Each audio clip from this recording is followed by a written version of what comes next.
Hello students, how are you? This is your Ansar Niazi sir and I am welcome you all in our channel Ansar Sir's lecture, and today I am again with you with the lecture number 3rd of the topic called real number।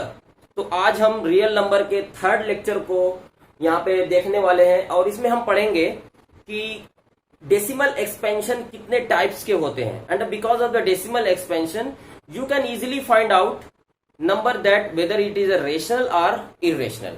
तो बहुत ही interesting, बहुत ही important exercise आज हम पढ़ने वाले हैं 1.3, और मैं कोशिश करूंगा कि पूरा एक्सरसाइज 1.3 इसी लेक्चर में कंप्लीट हो जाए। So let's have a look. तो यहाँ पे मैंने 3 डेसिमल एक्सपेंशन लिखे हुए हैं। डेसिमल एक्सपेंशन 3 टाइप्स के होते हैं। First one is terminating decimal expansion and the second one is non terminating but repeating, you can say recurring. यानी इसको 2 तरीके से बोला जाता है, एक नॉन टर्मिनेटिंग रिकरिंग और एक नॉन टर्मिनेटिंग रिपीटिंग। बताता हूं, अभी बताता हूं क्या होता है। नॉन टर्मिनेटिंग नॉन रिकरिंग, यानी टर्मिनेट भी ना हो और रिकरिंग भी ना हो। रिकरिंग का मतलब होता है रिपीट होना। यानी इसमें क्या हुआ, टर्मिनेट हो गया। टर्मिनेट का मतलब होता है कि वो जो वैल्यू है ना, वो कुछ देर के बाद पूरी डिवाइड हो जाएगी, यानी रिमाइंडर 0 हो जाएगा। नॉन टर्मिनेट में ये कभी रिमाइंडर 0 नहीं होगा, लेकिन नंबर जो होंगे वो रिपीट होंगे। उसके बाद नॉन टर्मिनेटिंग नॉन रिकरिंग में ना तो रिमाइंडर 0 कभी होगा और ना ही नंबर ही रिपीट करेंगे। तो ऐसे नंबर को बोलते हैं नॉन टर्मिनेटिंग नॉन रिकरिंग। चलो देखते हैं कौन कौन से वो नंबर होते हैं। जैसे मैं अगर बात करूं, जैसे यहां से देखो मैं डिवाइड कर रहा हूं, 2 को मैंने 5 से डिवाइड किया। चलो यहाँ पे 21 ले लेते हैं। तो 5 4s are 20, रिमाइंडर 1 आया। अब यहाँ पे हम पॉइंट लगाएंगे, ये हो जाएगा 10 और 5 2s are 10। अब रिमाइंडर कितना बचा, 0। यानी ऐसे नंबर जो कुछ देर के बाद 1 2 3 या जितने भी डिजिट के बाद अगर 0 हो गए तो उनको टर्मिनेटिंग डेसिमल नंबर बोलेंगे। यानी ये कौन सा नंबर हो गया, ये देखो टर्मिनेट हो गया, यानी 4.2 के बाद ये नंबर और फर्दर आगे नहीं बढ़ रहा है, इसीलिए इसको बोलेंगे टर्मिनेटिंग डेसिमल एक्सपेंशन। अब कुछ ऐसे भी नंबर होते हैं जो ना तो टर्मिनेट होते हैं लेकिन रिकरिंग होते हैं, लेकिन रिपीट होते हैं। जैसे देखो, अगर मैं 1 को 3 से डिवाइड करूं, है ना, बच्चों की तरीके से जैसे हम लोग 4 5 में किया करते थे, तो 10 को मैंने 3 से डिवाइड किया तो 3 3s are 9, 1 बचा। ठीक है, अब हम टेबल नहीं लेके जा पाएंगे तो यहाँ पे पॉइंट लगाएंगे, हो जाएगा ये 10 and 3 3s are 9, again reminder will be 1 and you can put 0 here. 3 3s are 9, again you will get 1, then 3 3s are 9। तुम यहाँ पे क्या देख रहे हो, हर केस में जो रिमाइंडर आ रहा है वो 1 1 1 इस तरीके से आ रहा है, और यहाँ पे देखो 3.3333 ऐसे है, यानी ये नंबर जो 3 है ये रिपीट हो रहा है। तो ऐसे नंबर को एक और तरीके से लिखा जाता है, ऐसे लिख देते हैं इसको 3.3 बार। यानी ये जो है 3 जो नंबर है पॉइंट के बाद वाला, ये रिपीट हो रहा है ना। अगर कहीं ऐसे लिख दिया गया 3.45 बार, मतलब ये समझ जाएंगे कि ये क्या कहना चाह रहे हैं, 454545, है ना। यानी जिस नंबर के ऊपर बार लगा होगा वो नंबर बार बार रिपीट होगा। ठीक है, तो ये हो गया तुम्हारा। और ये हो गया तुम्हारा non terminate but recurring. Terminate नहीं हो रहा है लेकिन रिकरिंग है, यानी नंबर रिपीट हो रहा है। तीसरा जो केस आता है नॉन टर्मिनेटिंग नॉन रिकरिंग, तो इसमें जो नंबर आते हैं वो इस टाइप के आएंगे। जैसे देखो, जैसे ऐसे आ गया 2.345 6 9 8 7 0 1 4 5, मतलब देखो यहाँ पे, और ये इस तरीके से फर्दर इसे बढ़ता चला जा रहा है ना। तो इसका मतलब ये हुआ कि ये नॉन टर्मिनेट तो है, क्योंकि ये देखो नंबर अभी फर्दर और आगे जा रहा है, लेकिन क्या नंबर रिपीट हो रहा है? अगर रिपीट भी हो रहा है तो कोई उसका सिस्टम नहीं है। जैसे देखो 3 के बाद कभी 4 आ गया, फिर 5 आया, 6 आया, फिर उसके बाद 9 आ गया, फिर 8 आ गया, फिर 7 आ गया, फिर 0 1 4 5, यानी कोई सिस्टम नहीं है। यानी ऐसे नंबर को जो रिपीट नहीं होते हैं और रिकरिंग भी नहीं, जो रिपीट होते हैं और रिकरिंग नहीं होते हैं उनको बोला जाता है नॉन टर्मिनेटिंग नॉन रिकरिंग। तो देखो, टर्मिनेटिंग डेसिमल एक्सपेंशन और नॉन टर्मिनेटिंग डेसिमल एक्सपेंशन, लेकिन रिकरिंग वाले नंबर है ना, यानी जो नंबर टर्मिनेट हो जाते हैं और जो नंबर टर्मिनेट नहीं होते लेकिन रिकरिंग होते हैं, ऐसे नंबर को हम रेशनल नंबर कहते हैं, या फिर हम इसको बना सकते हैं। ठीक है, हम इन नंबर को रेशनल नंबर बना सकते हैं। तुम देखोगे, अभी बनाऊंगा मैं आगे, घबराओ मत, बिल्कुल भी नहीं घबराना है, बनाएंगे अभी। और जो नॉन टर्मिनेटिंग नॉन रिकरिंग होते हैं, इनको बोला जाता है इर्रेशनल नंबर। यानी इन दोनों को तुम रेशनल नंबर की कैटेगरी में रख सकते हो, लेकिन इसको हम रेशनल नंबर की कैटेगरी में नहीं रखेंगे। तो चलो एक्सरसाइज 1.3 स्टार्ट किया जाता है। तो इस एक्सरसाइज में जो पहला क्वेश्चन आता है एक्सरसाइज 1.3 में, उसमें जो पहला क्वेश्चन दिया गया है, write the following in decimal form and say what kind of decimal expansion each has. यानी ये जो नंबर्स कुछ दिए गए, मैंने पूरे नंबर्स नहीं लिखे हैं, कुछ इसमें बचे हुए उनको तुम लोग सॉल्व कर सकते हो, बस मैं एक आइडिया दे दे रहा हूं, वैसे ही तुमको करना है, बहुत आसान है, तुम पता कर सकते हो। तो इसमें दिया है कि right the following in decimal form. यहाँ पे जो नंबर दिए गए हैं इनको डेसिमल फॉर्म में लिखिए, उसके बाद and say what kind of decimal expansion each has. तो और उसको डेसिमल फॉर्म में लिखने के बाद हमें बताना है कि ये कौन से टाइप का डेसिमल एक्सपेंशन है, whether it is a terminating, whether it is a non terminating. तो यहाँ पे हम देख रहे हैं, मैंने तीन यहाँ पे 1 2 3 पार्ट्स लिया है इसका। पहला जो क्वेश्चन है यहाँ पे 36/100 है।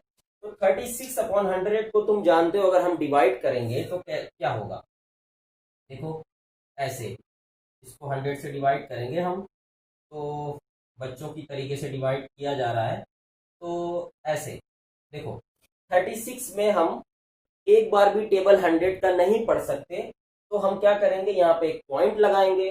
ठीक, तो अब ये बन गया 360। या फिर तुम डायरेक्ट भी कर सकते हो, है ना, तुमने पढ़ा होगा कि स्टैंडर्ड फॉर्म में कैसे लिखा जाता है। तो यहाँ से डायरेक्ट भी हो सकता है। देखो, नीचे जितने जीरो होते हैं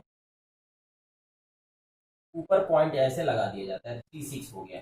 ठीक है, वैसे भी कर सकते हो, नहीं तो यहाँ में मैं दिखा रहा हूँ तुम्हें। तो ये 3 टाइम जाएगा तो 300 हो गया, कितना रिमाइंडर आया 60। पॉइंट लग चुका है, हम जीरो बढ़ा सकते हैं, 100 600। तो इसका डेसिमल एक्सपेंशन जो आया 0.36 आया। तो ये कैसा है, ये टर्मिनेट है, क्योंकि ये टर्मिनेट हो गया ना, बाद में जो रिमाइंडर आया वो कैसा आया है, जीरो आया है। तो यहाँ पे इसको लिख देंगे हम terminating decimal, terminating decimal expansion. ठीक है, टर्मिनेटिंग डेसिमल एक्सपेंशन। उसी तरीके से 1/11 को डिवाइड करेंगे, तो 1 को ऐसे 11 से डिवाइड करोगे, तो देखो एक बार भी हम टेबल नहीं पढ़ सकते, तो यहाँ पे पॉइंट लगाया जाता है। पॉइंट जब लगाओगे तो ये हो जाएगा 10। अभी भी तुम टेबल नहीं पढ़ सकते, 10 हुआ और इधर 11 है, नहीं हो पाएगा। इधर एक जीरो बढ़ाएंगे तो ये हो गया 100।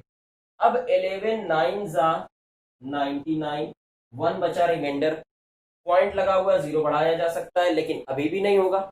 फिर एक इधर जीरो बढ़ाएंगे तो ये हो गया 100, फिर 9 जा, तो इस तरीके से ये फिर 1 आएगा और ये फर्दर इस तरीके से बढ़ता रहेगा। तो यहाँ पे देखो जो तुम्हारा डेसिमल एक्सपेंशन आ रहा है वो ऐसे आ रहा है 0.0909। तो ये नॉन टर्मिनेटिंग है बट रिकरिंग है ना। तो यहाँ पे लिखेंगे non terminating, non terminating but recurring. ठीक है, ये हो गया तुम्हारा। उसी तरीके से इसको सॉल्व करते हैं। तो 8 4 जा, पहले इसको बना लो, ये मिक्स में है ना, पहले इसको इम्प्रॉपर बनाते हैं। तो 8 4 जा 32, 32 और 133/8, यानी मैं इसको लिख सकता हूँ 33/8, और उसके बाद 33 को डिवाइड कर दो 8 से, देखते हैं क्या आता है। इसको तुम डायरेक्ट भी कर लोगे, लेकिन इसमें ये बोला गया है ना कि इसको लिख के दिखाइए। आगे ऐसा भी आएगा डायरेक्ट बताना होगा, तो डायरेक्ट वाला भी मैं फार्मूला बताऊंगा, घबराओ नहीं बिल्कुल। 8 4 जा 32, 1 आया, पॉइंट लगाएंगे तो 10 हुआ, 8 टू जा सॉरी 8 1 जा 8, 8 टू जा और 8 5 जा। ठीक है, तो इस तरीके से ये तुम्हारा हो गया। देखो 4.125 और ये फर्दर अब नहीं हो पाएगा क्योंकि रिमाइंडर 0 आ चुका है। तो ऐसे नंबर को क्या कहेंगे? Terminating decimal expansion. तो इस तरीके से जो इसके और भी पार्ट्स हैं उसको भी तुम लोग कर लेना। अब और दूसरे क्वेश्चन में आते हैं। तो क्वेश्चन नंबर 2 में ये दिया गया है कि यू नो दैट, तुम जानते हो कि 1/7 को हम जब डिवाइड करते हैं, यानी 1 को जब 7 से डिवाइड करते हैं, then you will get 0.142857 repeat. यानी ये नंबर जो होता है ये रिपीट हो रहा है। कैन यू प्रिडिक्ट व्हाट, क्या तुम प्रिडिक्ट कर सकते हो?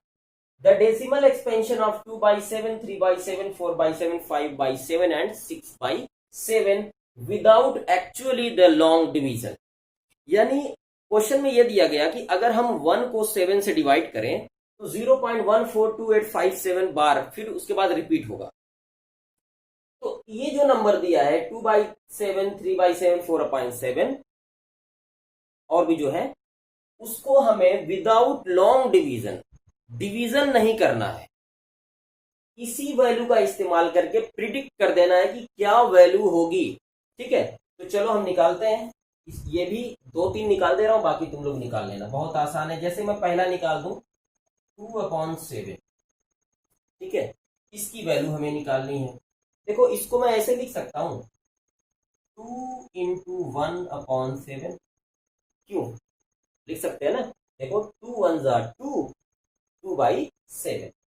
अब यहां से देखो 2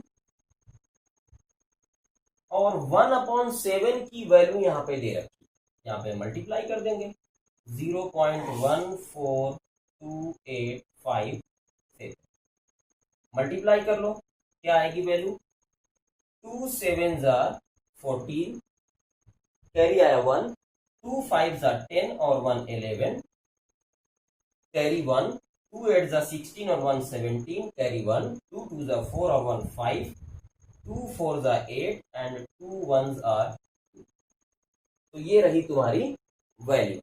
इसी तरीके से अगर मैं लिखूं 3/7 तो इसको मैं लिख सकता हूं 3 × 1/7 और फिर से 1/7 की जो ये वैल्यू है यहां पे रख देंगे 3 × 0.14285 और इसमें मल्टीप्लाई कर लेंगे, आंसर आ जाएगा। तो ये तुम्हारा होमवर्क है ना, इसको सॉल्व कर लेना। अब हम सॉल्व करेंगे क्वेश्चन नंबर 3। तो चलो देखो question number 3, express the following in the form of P/Q where P and Q are integer and Q not equal to 0। यहां पे बोला गया कि ये जो नंबर दिए गए हैं आपको, डेसिमल एक्सपेंशन जो दिए गए हैं, इसको P/Q की फॉर्म में बनाइए। ठीक है, और ये बहुत इंपॉर्टेंट क्वेश्चन है, ये एग्जाम में आता है। क्लास 9th में मोस्ट प्रोबेबली हम कह सकते हैं ये क्वेश्चन आना ही आना। ठीक है, इसमें से कोई एक या इसी टाइप का कोई एक। ठीक, तो इसको देखो बहुत आराम से बताते हैं। इसके लिए क्या करना होता है कि जो तुम्हारा डेसिमल एक्सपेंशन दिया होता है उसको पहले हम मान लेंगे कि ये P/Q जो हम बना रहे हैं वो रेशनल नंबर x है। ठीक है, तो ये जो दिया हुआ नंबर होगा इसको हम x के इक्वल मान लेंगे, लिखेंगे लेट x = 0.6 बार। चलो देखो इसको मैं लिख सकता हूं, देखो ये लिखा है 0.6 बार, इसका मतलब ये हुआ कि ये x = मैं ये जो 0.6 है तो 6 बार बार रिपीट हो रहा है, तो इसको मैं ऐसे लिख सकता हूं 0.666। इस तरीके से मैंने ऐसे लिख दिया, मेरा मन किया मैंने लिख दिया। उसके बाद मैंने बताया था अभी कि अगर पॉइंट के बाद एक नंबर होते हैं तो 10 से मल्टीप्लाई, 2 होंगे तो 100 से मल्टीप्लाई, 3 होंगे तो 1000 से। तो मैं इसमें मल्टीप्लाई कर दिया 10 से। जब पता होगा कि जब किसी नंबर में 10 से मल्टीप्लाई करते हैं तो जो पॉइंट होता है ये राइट जाता है, यानी ये उठ के यहाँ जाएगा तो ये बन जाएगा 6.666 इस तरीके से। फिर देखो ये क्या हो रहा है, 666 रिपीट हो रहा है, यानी मैं इसको ऐसे लिख सकता हूं ना, जो रिपीट हो रहा है बार हो गया। अब देखो यहां से ये 10x, अब इसको मैं क्या लिख सकता हूं, इसको इस टाइप से लिखेंगे, ये जो वैल्यू है ये दोबारा यहां पे मिल जाए। तो देखो अगर मैं 6 में 0.6 को ऐड करूं तो ये बन जाएगा 6.6, ठीक है, बन जाएगा ना। इसको मैं लिख सकता हूं 6 प्लस 0.6 बार, ठीक। यहां से 10x इज इक्वल टू 6 और 0.6 बार को तुमने क्या माना था, x। अब इस x को इधर ट्रांसफर करो तो 9x हो जाएगा इज इक्वल टू 6, तो x की वैल्यू आ गई 2/3, ठीक है। 2/3 कैसे आई है, अरे बेटा 6 को ये जो तुम्हारा x निकालोगे तो 9 इसके नीचे आएगा, तो उसको जब हम 3 से डिवाइड करेंगे तो 2/3 आ जाएगा, ठीक है। इस तरीके से ये क्वेश्चन हो गया। तो देखो ये रेशनल नंबर हो गया ना, p/q की फॉर्म का, यही बनाना था p/q। अब उसी तरीके से इसको भी बनाओ, ये इंपॉर्टेंट है। इसके लिए क्या करेंगे हम, पहले तो हम मानते हैं कि ये x है 0.47। देखो ये जो बार लगा हुआ है ये सिर्फ 7 के ऊपर लगा हुआ है, पूरे के ऊपर नहीं है। तो ये ऐसे करेंगे, इसको पहले तो इसको 10 से मल्टीप्लाई करेंगे तो ये बन जाएगा, देखो बार सिर्फ एक ही नंबर पे है ना, तो 10 से मल्टीप्लाई करके पहले इसको सेट करते हैं, ये हो जाएगा 4.7 बार, ठीक है। एक बार और मल्टीप्लाई करो इसको, x को 10 से किए थे, एक बार और 10 से करो तो ये हो जाएगा 100, या इसी को 10 में 10 से करो तो ये ऐसे बन गया 447.7 बार। देखो ये 7 बार का क्या मतलब है, ये ऐसे ऐसे ऐसे ऐसे हो रहा है, ऐसे ऐसे बढ़ता चला जा रहा है। ये जब 10 से मल्टीप्लाई किया तो ये यहाँ गया, 100 से जब इसमें मैं करूंगा तो ये एक और डिजिट इधर जाएगा तो आ जाएगा 47.7 बार, ठीक है ऐसे। अब देखो, लेकिन मैंने बताया कि ये वाली वैल्यू इधर मिलनी चाहिए, या तो ये या तो ये, तो इसको मैं ऐसे लिखूंगा 100 प्लस x। इसको मैं इस टाइप से तोड़ूंगा, या तो ये कोई एक वैल्यू मिल जाए इधर रखने के लिए, जैसे कि तुमने यहां रखा था। इन दोनों में से कोई एक वैल्यू देखते हैं कैसे बनती है। ये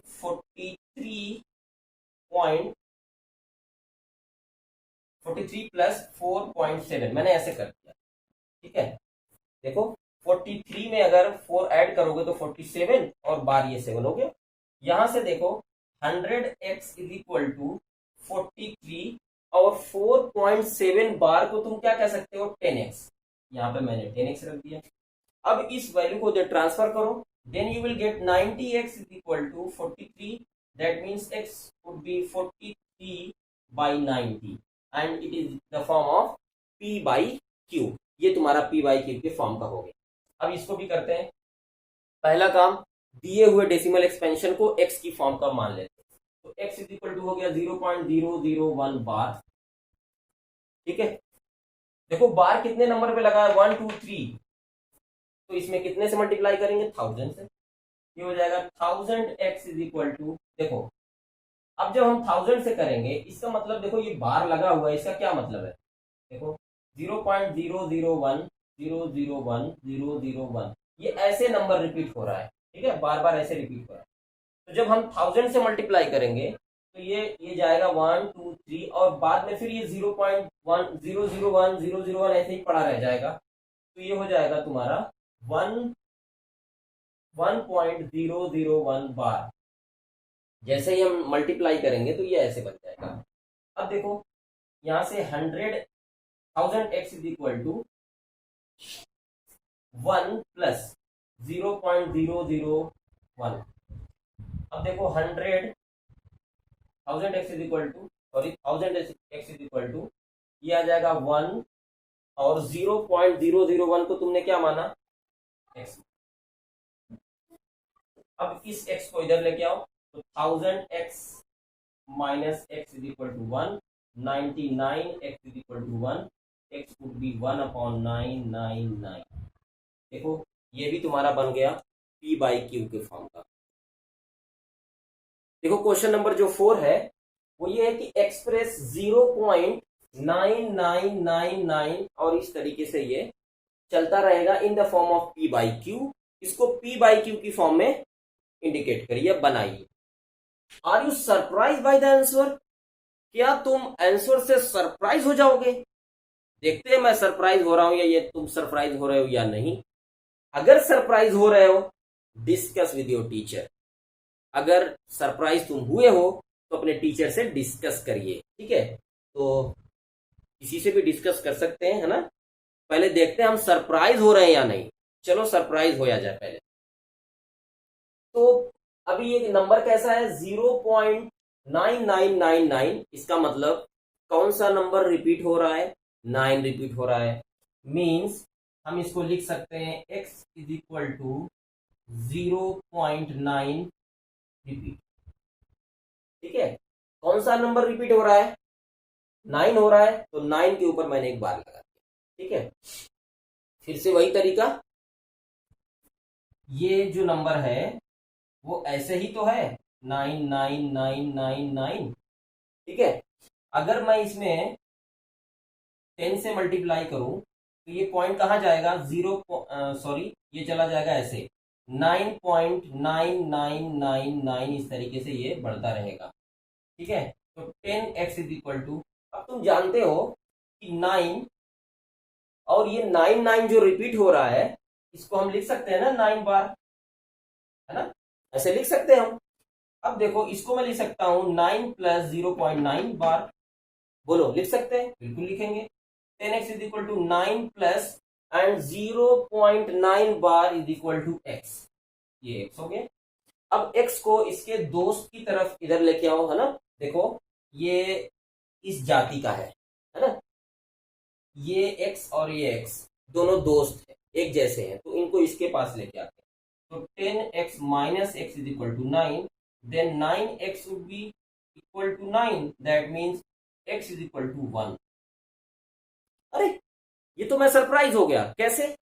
देखो हमारे पास जो नंबर था 0.999, जब हमने उसको p बाई क्यू की फॉर्म में बनाया तो वो 1 हो गया। तो ऐसा क्यों हुआ? ऐसा इसलिए हुआ क्योंकि ये 0.999 ये इनफाइनाइटली नियर है किसके? 1 के। अगर ये देखो 0.99999 एकदम हम बढ़ते चले जाएंगे तो इसके जस्ट बाद कौन सा नंबर आएगा? 1 आएगा। यानी ये एकदम 1 के करीब पहुंच रहा है, इसीलिए हम सरप्राइज हैं, इसीलिए इसकी वैल्यू 1 आ रही है। ठीक है, तो अगला क्वेश्चन देखते हैं। तो क्वेश्चन नंबर 5 है कि what can the maximum number of digit be in the repeating block of the digit in the decimal expansion of 1/17। 1/17 को अगर हम डेसिमल एक्सपेंशन की फॉर्म में बनाते हैं तो जो रिपीटिंग ब्लॉक होगा, यानी कितने नंबर के बाद फिर से वो रिपीट होना शुरू होगा, उसको पता करिए। तो यहाँ पे उसको डिवाइड करना थोड़ा सा ऑड लग रहा है। 1 को 17 से डिवाइड करें, बहुत टाइम लग जाएगा। तो इसको तुम लोग कर सकते हो। ठीक है, उसके बाद जो क्वेश्चन नंबर 6 है, look at the several example of rational number in the form of p by q where p and q are integer with no common factor other than 1 and having terminating decimal representation. Can you guess what property q must satisfy?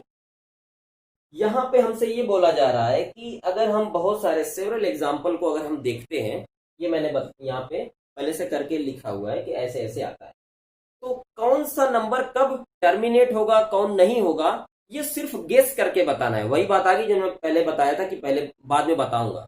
तो देखो यहां से पहले देखो, अगर हम 1 को 2 से डिवाइड कर रहे हैं तो 0.5 टर्मिनेट हो गया। ये टर्मिनेट हुआ है, ये टर्मिनेट नहीं हुआ है, ये टर्मिनेट हुआ है, यानी ये टर्मिनेट, ये टर्मिनेट, ये देखो ये भी टर्मिनेट हुआ है क्योंकि 0.2 उसके बाद नंबर नहीं है। ये टर्मिनेट नहीं है और ये भी नहीं है और ये है। अब देखो बहुत ही इंटरेस्टिंग है ये, क्लास 10th में भी इसका इस्तेमाल आने वाला है। कब कौन सा नंबर टर्मिनेट होता है? अब हम हर बार तो हम उसको डिवाइड करेंगे नहीं, बड़े बड़े नंबर होते हैं तो हरदम डिवाइड थोड़ी ना कर पाएंगे हम। तो हम सिर्फ गेस करके पता कर सकते हैं कि whether it is a terminating और नॉन टर्मिनेटिंग। अब देखो यहां पे जब डिनोमिनेटर में 2 था तो टर्मिनेट हो गया। याद रखियो, कौन है डिनोमिनेटर में? 2 है। जब 4 है तब भी ये टर्मिनेट हो गया, यानी 2 स्क्वायर, यानी फिर भी 4 में भी 2 इंटू 2 आ रहा है, 2 है ना। उसके बाद 5 वाला भी टर्मिनेट हो रहा है, और ये 1/8 8 डिनोमिनेटर में है, ये भी क्या है, ये भी हम 2 की पावर के रूप में लिख सकते हैं, यानी 2⁻3, यानी 2 क्यूब है ये भी टर्मिनेट हो रहा है। यानी कौन कौन से नंबर टर्मिनेट हो रहे हैं? देखो, जिसके डिनोमिनेटर में 2 आए, या फिर 5 आए, या 2 की पावर आ जाए, वही नंबर टर्मिनेट हो जाएंगे, या 2 इंटू 5 अगर दोनों आ जाए तो और भी अच्छा है, ठीक है। यानी ऐसे नंबर टर्मिनेट हो जाएंगे जिसके डिनोमिनेटर में 2, 5 या 2 या 5 दोनों, या 2 की और 5 की पावर आ जाती है, वो नंबर टर्मिनेट हो जाएंगे।